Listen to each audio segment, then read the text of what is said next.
Hey guys, you're looking at a DMYCO V8 Finder. This tool is intended to be an aid to help you point your satellite dish in the correct direction for the best signal. It can also be used as a blind feed scanner to allow you to find otherwise unknown and hidden video feeds on a given satellite. And in my case, we'll be using this as a 23 centimeter amateur television video receiver demodulating DVB-S. Stick around and I'll show you exactly how to set this up and how to get it working. My name's Corrosive. Don't go anywhere. You're watching Signals Everywhere. Thanks for sticking around, guys. We're going to jump right into the DMYCO V8 Finder. Note that you're going to find this under various different brand names because this is a direct out of China special, but it does work pretty well. It's going to come with a little case strap as well as the case itself, the receiver. You also have a TRRS 3.5mm to composite audio video jack. This is going to be for an input and an output. You have your charger for indoors and a mobile car charger, so pretty straightforward there. The receiver itself is actually pretty nice. You're going to have the input and output video that I mentioned before, but you also have an output with a full-size HDMI port, which is very nice. On the bottom is your charger, as well as a USB port. This is for backup, restore, firmware updates, and supposedly you can also record video to it, although I have not managed to get that function to work. On the top you have your power switch and a little F connector where you would connect your satellite LNB, or in my case as an amateur radio operator, I'll be connecting this F to BNC adapter, as well as a BNC scanner antenna, so that I can use this directly as a little portable DVB receiver. So let's go ahead and kick this on. And I'm going to go ahead and readjust my tripod here, so give me a moment. Alright, so I have my video kind of sized up here so we can show you what's going on. You're going to have your channel list, satellite installation, system, and tools. So the first thing we're going to do is I'm going to show you how to do a quick blind scan to get this up and running real quick. Like I said, you're either going to have an LNB connected to this where you're pointing a satellite dish, or you can use your own antenna for a DATV receiver. We'll go to satellite installation.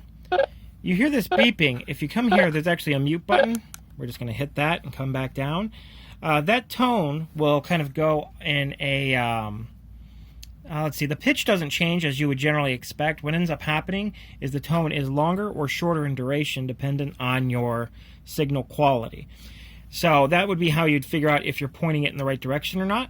You'll see you have a list of various satellites. These come pre-installed at the factory, and they can be updated with a firmware update. And what we're going to do for a blind scan, I have a little software-defined radio over here, the Atom Pluto, transmitting a signal for me to use as a test with DATV. But let's say this is the satellite we're going to kind of lock onto. We're going to press the OK button here. And then once we've done that, we want to do a scan.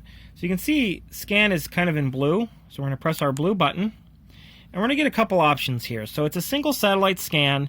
We're just looking for TV. We don't want to do TV and radio. So TV channel. And we're going to come to scan mode. Full scan is going to scan for every single transponder that this device believes is on that satellite. The other option is blind scan, which is what we want. It's going to scan the entire range it's capable of receiving. And so we're going to go ahead and hit search. This is a great way both for amateur operators as well as people looking to lock on a satellite. Blind scanning is really cool to find video feeds that are not otherwise advertised. So sometimes you can find uplinks of people talking. You could find like news anchor uplinks, things of that nature. The other thing you'll be able to do with it in the case of amateur television is if you don't know exactly what frequency or what the different rates are on a particular DATV transmitter, you could use this to scan through the band. So you can see here we actually found something, and this is actually my transmitter sending this. I'm not going to finish the scan. We don't really need to in this case. That's the only thing it's going to find. So I'm going to press exit, and it's going to ask if I'm sure. I'm going to hit yes, and it's letting me know it did find one channel. We'll press OK, and it's going to bring that channel up. And it does so with the info screen lit up, which tells you the satellite it's picking it up on, what frequency of the transponder, the PID, and other information like that. If we press this info button down here, it'll remove that from the screen, and we can now see my DATV video transmission. If I press the mute button, things here is your transmit frequency in hertz, your symbol rate, your transmit level, and transmit mode.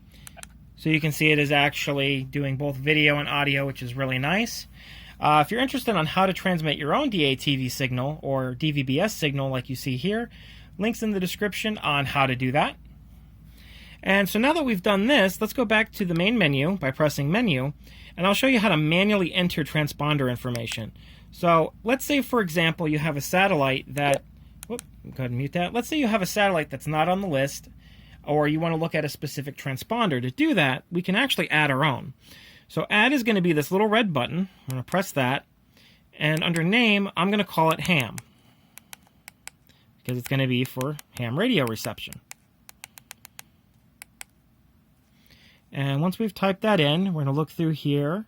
Save is in yellow. We press our yellow button. And going through here, confirm looks like it's also yellow. So we'll hit OK on that. So there's the ham satellite. If we come over to the right, we can change things like the LNB frequency. If we're using DISEC 1.0, 1.1, or we're using a 22 kilohertz tone, and what we're using for power on the LNB. So this will do 13 and 18 volts. For vertical and horizontal polarization. If you're using it for amateur television, just make sure that the antenna adapter you use does not short the center pin to the ground. And as long as there's no short, you'll be perfectly fine in placing an antenna here in place of an LNB.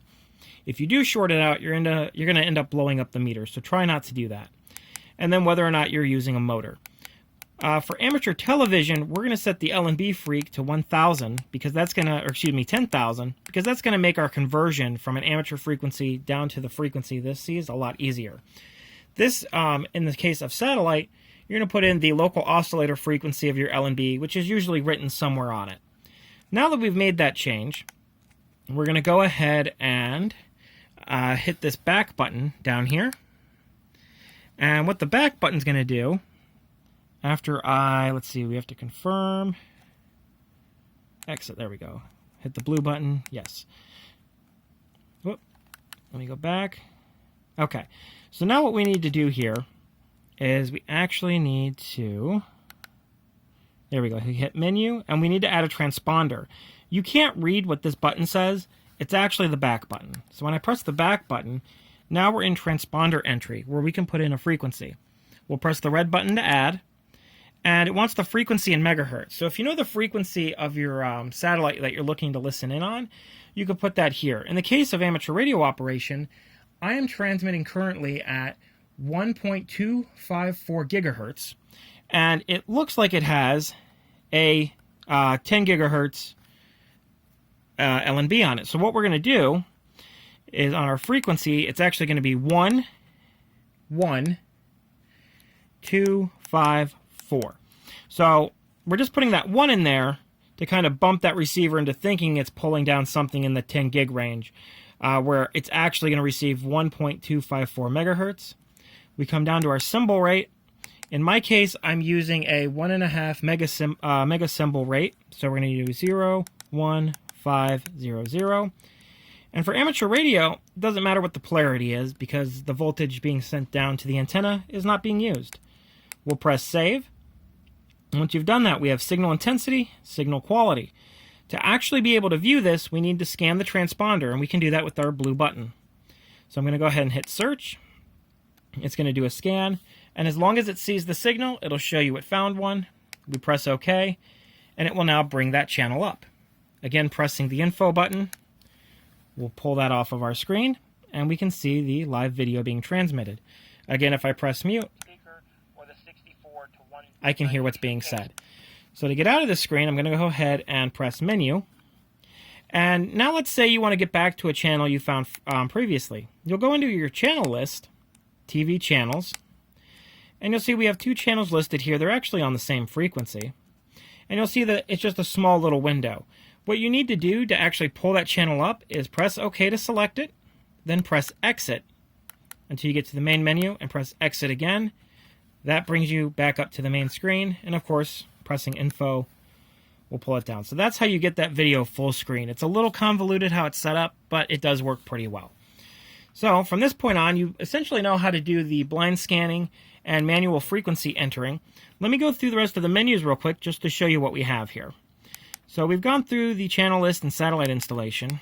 Under System, we can select our language, AV settings, such as the TV resolution, if you want 1080p, so on and so forth. We'll press Exit. Your local time setting, which just so it has the correct local time. OSD is going to be for things like subtitles, whether or not you want to display those if they are found. Favorite, if you're going to add anything to favorites, which in this case I haven't looked into because I don't need to do it. And then Other, where you can actually disable that beeper. So if you don't, if you're going to hit mute every time, say you're an amateur operator, you don't really need that. You can just turn it off in here. How quickly do you want to pull open that channel when it locks? And then device pop, I don't know what that is. Finally, under Tools, you're going to have information on the device, which shows you the firmware, which is going to be hard to get in frame.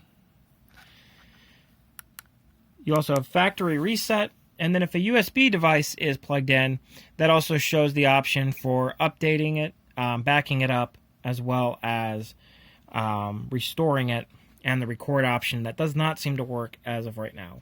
Your final option is factory reset. And under factory reset, you do need a password. That password is 0000. Once you put that in, it'll ask if you are sure. We're going to say yes. It's going to say saving data. And it will quickly restart. And there we go. So we are now completely wiped out. And you'll see if I hit exit trying to go back to my video, it says no program. And no program basically just means there's nothing here to see. So there you go. With all that being said, it was pretty quick and easy. See, let me go ahead and throw the case on for you real quick, just so you can see what it looks like in the case. You can actually use it while it is in the case. I took it out because the glare is going to be pretty bad on this video. The one thing I would mention with the case is that while you can get to the AV inputs and outputs all right, it does cover up your full-size HDMI, so you might want to cut into the case to expose that, or just know that it has to be removed from the case to use it. But it works pretty well. I can still place my adapter on here if I want to use the local antenna. And yeah, that's really all there is to it.